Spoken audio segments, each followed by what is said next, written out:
നമ്മളുള്ളത് കർണാടകയിലെ അതായത് ആസൻ, കൊടഗു, മറ്റുള്ള ജില്ലകളുടെയൊക്കെ ഭാഗമായിട്ടുള്ള മുക്കമ്മന ഫാൾസ്, ചെറിയൊരു വാട്ടർഫാൾസാണ്. വാട്ടർഫാൾസിലേക്ക് നമ്മൾ പോയിക്കൊടുക്കുകയാണ്. അപ്പോൾ അവിടുത്തെ കാര്യങ്ങളൊക്കെ എങ്ങനെയാണ് നമുക്ക് നോക്കാം, എക്സ്പ്ലോർ ചെയ്യാം. വീഡിയോ മൊത്തമായിട്ട് നിങ്ങൾ കാണുക, സ്കിപ്പ് ചെയ്യാണ്ട്. ഇന്ന് ഒരുപാട് കാഴ്ചകൾ കാണാൻ പറ്റും. നമ്മളിങ്ങനെ നടന്നു നീങ്ങാണ്, ഫാമിലി ആയിട്ട് വന്നതാണ്. ഓക്കെ, നമുക്കിങ്ങനെ അവസ്ഥകൾ നോക്കാം. പോകുമ്പോൾ തന്നെ 2 വഴിയാണ് ഉള്ളത്. ആദ്യം പോയ വഴി തെറ്റിയിടുന്നതിൽ ഈ ഒരു വഴിയല്ല പോകേണ്ടത്, നമ്മൾ മറ്റേ വഴിയാണ് പോകുന്നത്. ഇവിടെ പോയാൽ കുറച്ച് കാഴ്ചകളൊക്കെ ഉണ്ട്. ചെറിയൊരു പുഴയാണ്, ഇങ്ങനെ മീനും കാര്യങ്ങളൊക്കെ ഇങ്ങനെ തുള്ളിച്ചാടുന്നുണ്ട്. എന്നാലും കുറച്ച് കാഴ്ചകൾ കണ്ട് നേരെ നമ്മൾ അങ്ങോട്ടേക്ക് മടങ്ങി കേട്ടോ. യാത്രകൾ നമ്മൾ എല്ലാ സമയത്തും ചെയ്യാൻ പറ്റുന്നില്ല, പക്ഷെ കിട്ടുന്ന സമയങ്ങളിലൊക്കെ യാത്ര ചെയ്യുന്നത് നല്ലതാണ് കേട്ടോ. ഫാമിലിനെ കൂട്ടിയായാലും ഫ്രണ്ട്സിനെ കൂട്ടിയായാലും എങ്ങനെയായാലും യാത്രകൾ ചെയ്തുകൊണ്ടേയിരിക്കുക. യാത്രകൾ അതിമനോഹരമാണ്. യാത്രകൾ ഇങ്ങനെ ചെയ്തുകൊണ്ടേയിരിക്കുക. വഴി തെറ്റി അതേ വന്ന സ്പോട്ടിൽ തിരിച്ച് നമ്മൾ ഏട്ടൻ്റെ മുകളിലേക്ക് പോകുന്നുണ്ട്. കുറച്ച് ടാസ്ക്കുള്ള വഴിയാണ് ഇറങ്ങിയത്. നമ്മൾ ഭയങ്കര ഇതാണ് വെള്ളച്ചാട്ടം കേട്ടോ. ഇത് മുക്കമ്മന ഫാൾസ് എന്ന് പറയാം. കർണാടകയിലെ ആസൻ ഡിസ്ട്രിക്റ്റിൽ സകലേഷ്പൂരിൻ്റെ അടുത്തായിട്ടാണ് ഈ ഒരു സംഭവം സ്ഥിതി ചെയ്യുന്നത്. അത്യാവശ്യം നല്ല വെള്ളം ഉണ്ടായിരുന്നു, നല്ല ഒഴുക്കും ഉണ്ടായിരുന്നു. കൂടുതലല്ല, ജസ്റ്റ് നമുക്ക് കുളിക്കേണ്ട ഒരു ആയം കാര്യങ്ങളൊക്കെ അവിടെ ഉണ്ട്. കുറേ ആൾക്കാർ കുളിക്കുന്നുണ്ട്. എന്തായാലും ഒരു കിടിലം വിസിറ്റ് ചെയ്യേണ്ട സ്പോട്ട് തന്നെയാണ് സംഭവം.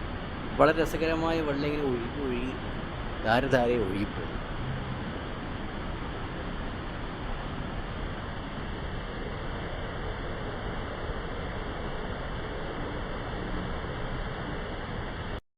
എന്നെക്കാളും കൂടുതൽ എൻ്റെ മോക്കായും തിരക്കിടും വെള്ളത്തിൽ ഇറങ്ങാൻ വേണ്ടിയിട്ട്. വന്നിട്ട് ബാബ ഇറങ്ങി വെള്ളത്തിൽ, സമയമില്ല എന്നിട്ട് അങ്ങനെ ഇറക്കി. ഒരാഗ്രഹമില്ല, ഏതായാലും ഇറങ്ങിയിട്ട് ഇങ്ങനെ നിന്ന്. അപ്പോൾ ചെറിയ സൈഡിൽ നിന്ന് അങ്ങോട്ട് പോകാൻ പറ്റിയിട്ടില്ല, കാരണം നല്ല വഴുക്കുണ്ടായിരുന്നു, പാറ നല്ല വഴുന്നുണ്ട്. ഏതായാലും ഏട്ടൻ്റെ കുട്ടികൾ, നമ്മളെ കുട്ടികളെല്ലാം കൂടി സെറ്റായി നല്ല അടിപൊളി അടിച്ചു പൊളിച്ച് സെറ്റാക്കി നിന്ന്.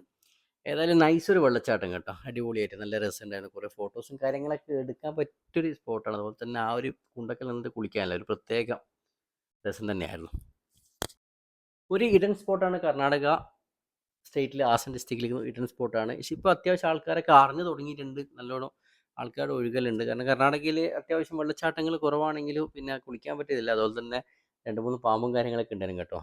ചെറിയ നോർമൽ ചേരയായതുകൊണ്ട് വലിയ പ്രശ്നങ്ങളില്ല. അതിൻ്റെ ബൈക്കങ്ങ് പോയി ഒഴുകിയിട്ട്. അപ്പോൾ നമ്മൾ ഒന്നും കാര്യമാക്കിയിട്ടില്ല, നമ്മൾ കുളിയങ്ങ് തുടർന്നു. അപ്പോൾ അത്യാവശ്യം നല്ല തണുപ്പുണ്ടായിരുന്നു. നിങ്ങൾക്കറിയാലോ കൊടുക്കുന്നെല്ലാം പറഞ്ഞാൽ അത്യാവശ്യം തണുപ്പുള്ള ഒരു ഏരിയയാണ്. നല്ല കാഴ്ചകളാണ്, നല്ല മനോഹരമായ കാഴ്ചകൾ, രസമായിരുന്നു. എന്തായാലും 1-2 മണിക്കൂർ സ്പെൻഡ് ചെയ്യാൻ പറ്റി കുളിച്ച്. ഒരു ഉച്ച സമയത്ത് പോയിനെങ്കിലും ആ ഒരു ക്ഷീണവും കാര്യങ്ങളൊക്കെ ഒന്നും ഉണ്ടായിരുന്നില്ല. മുകളിൽ ഒരു വെള്ളക്കെട്ടും കാര്യങ്ങളൊക്കെ ഉണ്ട്. അതും രസമായിരുന്നു, കുളിക്കാൻ പറ്റിയൊരു സ്പോട്ട് തന്നെയാണ് ആ ഒരു സ്പോട്ടും. പക്ഷെ അവിടെ നിന്നാണ് കുളിച്ചിട്ടുണ്ട്, കാരണം നേരെ താഴെയുള്ള വെള്ളച്ചാട്ടത്തിലാണ് കുറേ ആൾക്കാർ കുളിച്ചത്. കുറച്ച് ആൾക്കാർ അവിടെ ഇങ്ങനെ ഫോട്ടോയും കാര്യങ്ങളൊക്കെ എടുക്കുന്നുണ്ടായിരുന്നു. നമ്മളേതായാലും മടങ്ങി അവിടുന്ന്, കാരണം ഞാൻ പറഞ്ഞൊരു കയറ്റം ഭയങ്കര ടാസ്ക് കയറ്റാണ്. സത്യം പറഞ്ഞാൽ നല്ല കാലുവേദന ഉണ്ട് കേട്ടോ. ഈ വോയിസ് റെക്കോർഡ് ചെയ്യുമ്പോൾ നല്ലൊരു കാലുവേദന ഉണ്ടായിരുന്നു. ഞാൻ ജസ്റ്റ് ഒന്ന് പോയി നോക്കാൻ ലൊക്കേഷൻ പിൻ ചെയ്ത് വെക്കുന്നുണ്ട്.